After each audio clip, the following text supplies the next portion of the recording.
The Wild Robot by Peter Brown, Chapter 54, The Winter. The island was quiet.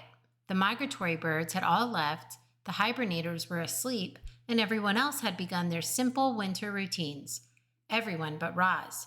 Now that she was alone, our robot didn't know what to do with herself.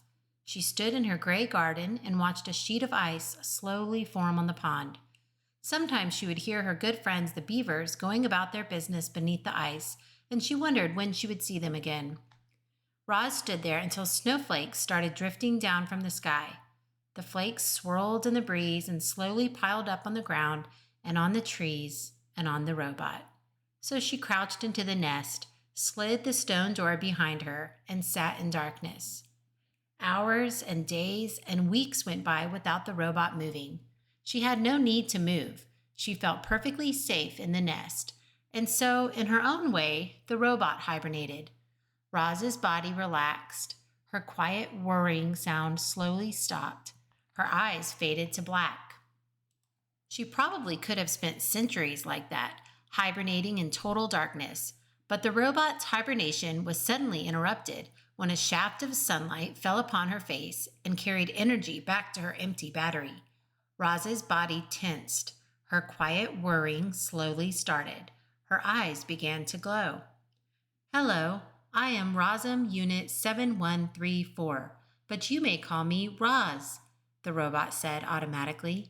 When all her systems were up and running again, Roz noticed that she was surrounded by broken branches and piles of snow. The roof of the nest had caved in, and the lodge was now flooded with sunlight. Roz felt more energized with each passing minute, but she also felt cold. Her joints felt stiff and brittle, and her thinking was slow. So she got up, cleared a spot on the floor, and made a fire. The snow inside the nest began to melt, and the robot's sensors began to thaw. And when she was ready, she climbed out through the hole in the roof and into a bright, foreign landscape. The world Roz had known was now covered in a thick layer of snow. Tree limbs bent to the ground under heavy sleeves. The dark pond was now pure white. The only sounds were Roz's own crunching footsteps.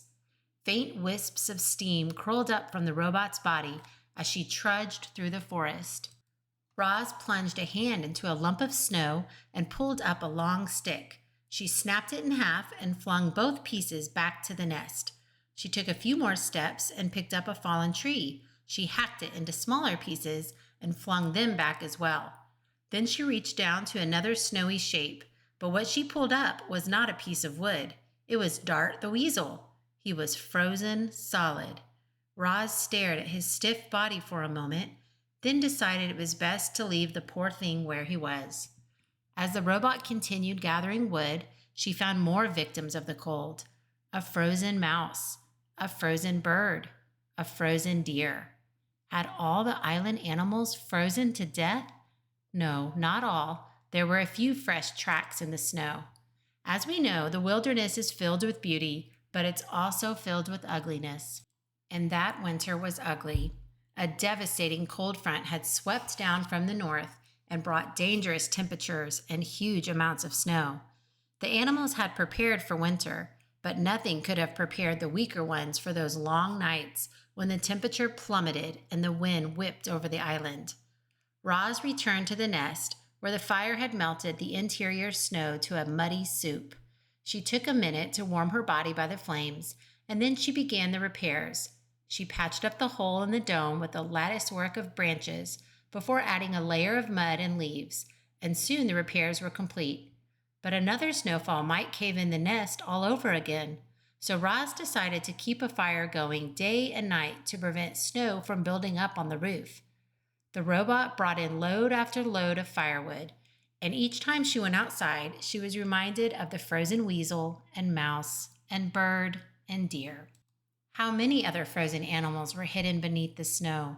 Before going in for the night, she called out to whoever was listening, "Animals of the island, you do not have to freeze.